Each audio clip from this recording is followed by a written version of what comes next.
नमस्कार दोस्तों, स्वागत है आपका daily one topic by AK YouTube channel पर। पॉलिटिकल साइंस से रिलेटेड 10 मोस्ट वन लाइनर महत्वपूर्ण प्रश्न आप लोगों के सामने लेकर हम फिर से हाजिर हैं। प्लेलिस्ट बना दी गई है, आप प्लेलिस्ट वाले ऑप्शन में जाके देख सकते हैं। 2024 के नाम से है ये प्लेलिस्ट, जिसमें आपको प्रश्न मिल जाएंगे। ठीक है, तो इस वीडियो नोट में हम बात करने वाले हैं कुछ महत्वपूर्ण प्रश्नों पर। बने रहिएगा वीडियो में अंत तक। टेलीग्राम चैनल का लिंक भी डिस्क्रिप्शन में है, क्लिक करके ज्वाइन आप कर लीजिएगा। पहला प्रश्न देखिए दोस्तों आप लोगों के लिए कि रूसो के विचारों का केंद्र बिंदु क्या है। रूसो के विचारों का केंद्र बिंदु क्या है? तो रूसो के विचारों का केंद्र बिंदु है दोस्तों सामान्य इच्छा। सामान्य इच्छा। देखिए, सामान्य इच्छा का जो विचार है, ये रूसो का जो विचार है, रूसो के जो विचार हैं उनका एक सेंट्रल पॉइंट है, केंद्र बिंदु है। क्या? सामान्य इच्छा, जर्नल जर्नल विल। ठीक है, अब देखिए इसमें क्या होता है कि रूसो ने, हम डिवाइडेशन के हिसाब से देखें तो दो प्रकार की इच्छा बताई थी मानव की। मानव में दो प्रकार की इच्छा बताई रूसो ने। एक तो थी स्वार्थपूर्ण, जिसमें स्वार्थ छिपा हुआ है। ठीक है। दूसरी समुदाय के कल्याण की, जो आदर्श इच्छा है। स्वार्थपूर्ण इच्छा को हम यथार्थ इच्छा भी कह सकते हैं। और समुदाय यानी सोसाइटी, जो हमारा समाज है, जो जहाँ हम रहते हैं आसपास में, वहाँ पर यदि हम सबके कल्याण की इच्छा रखते हैं तो वो एक आदर्श इच्छा है। ठीक है।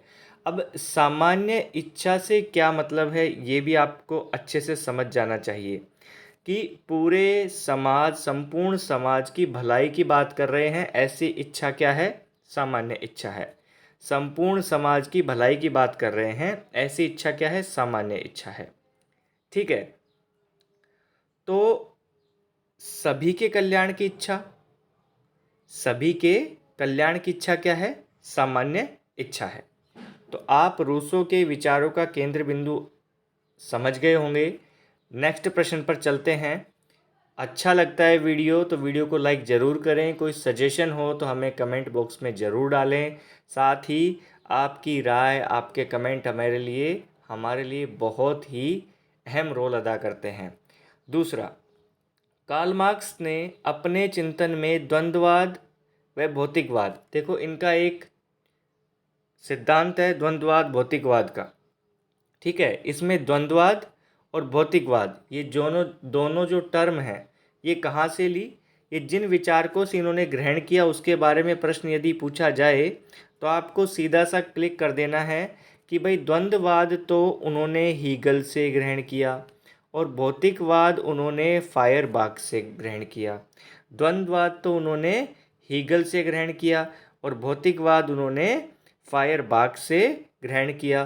तो मार्क्स का जो ये द्वंद्ववाद भौतिकवाद है, इसमें जो विचार हैं ये हीगल और फायरबाख के विचारों का क्या है? एक मिश्रण है। ये हम कह सकते हैं कि कार्ल मार्क्स के द्वंद्ववाद भौतिकवाद में हीगल का भी प्रभाव है और फायरबाख का भी प्रभाव है।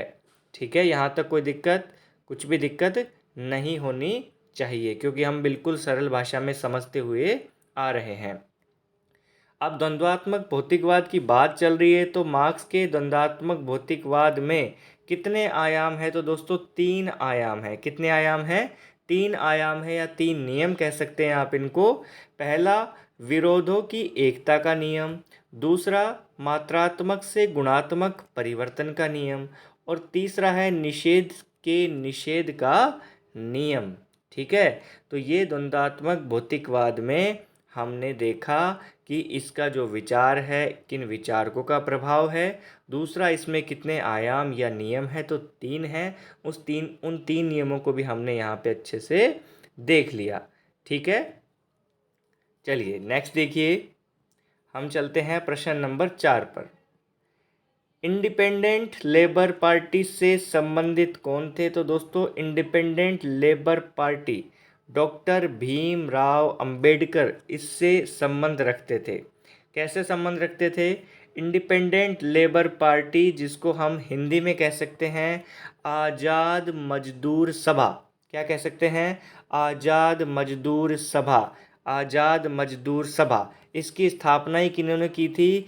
डॉक्टर भीमराव अंबेडकर जी ने की थी। तो इनसे ये संबंधित तो होने ही होने हैं। कब की थी दोस्तों?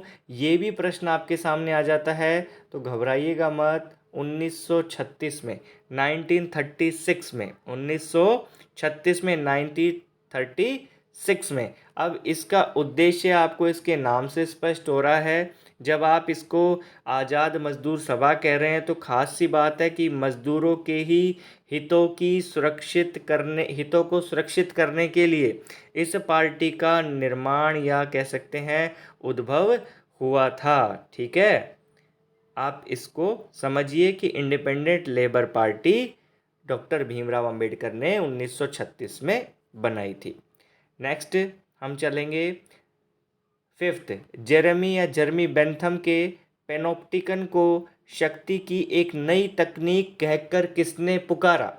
तो वो है दोस्तों माइकल फूको। माइकल फूको कहते हैं कि जेरेमी बेंथम ने जो पेनोप्टिकन का विचार दिया था, जिसमें वो सुधार की बात करते हैं, जेल में रहने वाले, पागल खानों में रहने वाले, जेल में रहने वाले कैदियों की बात करते हैं, उनके जीवन की सुधार की बात करते हैं। तो माइकल फूको ने इसे शक्ति की एक नई तकनीक कहकर पुकारा था। शक्ति की एक नई तकनीक कहकर पुकारा था। बेंथम ये चाहते थे कि जेलों में इस योजना को प्रस्तुत किया जाए। ठीक है, और जेल के जो कैदी हैं वो एक खुली जेल में रहेंगे, उनकी गतिविधियों पर नज़र रखा जाएगा और वो कंट्रोल में रहेंगे।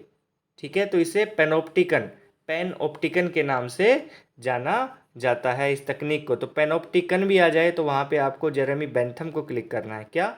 पेनऑप्टिकन भी आ जाए तो वहाँ पे आपको क्या क्लिक करना है? जेरेमी बेंथम को। वीडियो पर बने हुए हैं, लाइक नहीं किया है, ठीक बात नहीं है, लाइक कर दीजिए। नेक्स्ट देखिए सिक्स्थ। समाजवाद के प्रति सहानुभूति रखने के कारण मानवेंद्र नाथ रॉय ने लाला लाजपत राय को क्या कहा? तो बुर्जुआ राजनीतिज्ञ कहकर इन्हें पुकारा। तो बुर्जुआ राजनीतिज्ञ किसे कहा? लाला लाजपत राय को। किसने कहा? M.N. रॉय ने। M.N. रॉय ने लाला लाजपत राय को कहा बुर्जुआ राजनीतिज्ञ। क्यों? क्योंकि ये समाजवाद के प्रति सहानुभूति रखते थे।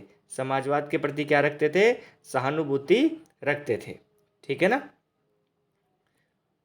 क्योंकि लाला लाजपत राय आपको पता है पंजाब के शेर के नाम से जाने जाते हैं। किसके नाम से? पंजाब के शेर के नाम से जाने जाते हैं। 1921 में अकाल पीड़ितों की इन्होंने सेवा की, सहायता की, हेल्प की, मदद की। ठीक है, तो इसको आप ध्यान रखिएगा।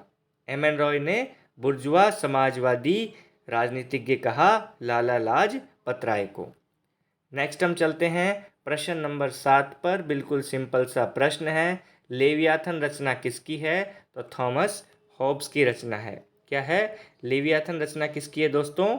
थॉमस हॉब्स की रचना है। इसको आपने कई बार देखा होगा प्रश्नों के अंतर्गत भी, और इसे आपने कई बार मेरे वीडियोस में भी देखा होगा कि थॉमस हॉब्स की कौन सी रचना है? लेवियाथन। ठीक है, नेक्स्ट देखिए। स्वतंत्र होना मतलब दूसरों का हस्तक्षेप न होना, ये कथन किसका है? दोस्तों, स्वतंत्र होना मतलब दूसरों का हस्तक्षेप ना होना, ये बर्लिन का कथन है। किसका कथन है? बर्लिन का कथन है। बर्लिन, आइजिया बर्लिन के नाम से आप इन्हें जानते हैं। ठीक है, इनकी एक किताब भी आप ध्यान में रखिएगा, two concepts of liberty. Two concepts of liberty किसकी किताब है? आइजिया बर्लिन की। फिर दोहरा रहा हूँ, two concepts of liberty Isaiah Berlin की किताब है। और इन्होंने ये कहा था कि स्वतंत्र होना मतलब दूसरों का हस्तक्षेप न होना। मैं तब तक स्वतंत्र हूँ जब तक कोई अन्य मेरे मामलों में हस्तक्षेप नहीं करता। अगर करता है तो फिर मैं स्वतंत्र नहीं हूँ। बर्लिन के विचारों में ये था। ये क्या करते हैं कि ये नकारात्मक स्वतंत्रता जहाँ पर हस्तक्षेप नहीं होता उसके संदर्भ में अपने विचार रखते हैं। ठीक है, सकारात्मक स्वतंत्रता की बात आप सुनना चाहेंगे तो सकारात्मक स्वतंत्रता भाई ऐसी स्थिति में होती है, देखो ध्यान से सुनो। सकारात्मक स्वतंत्रता ऐसी स्थिति से है जिसमें मैं या तुम या कोई व्यक्ति अपने विवेक से किसी भी कार्य को करने के लिए स्वतंत्र है और कोई बाहर का हस्तक्षेप नहीं है। ये कौन सी है? नकारात्मक स्वतंत्रता है।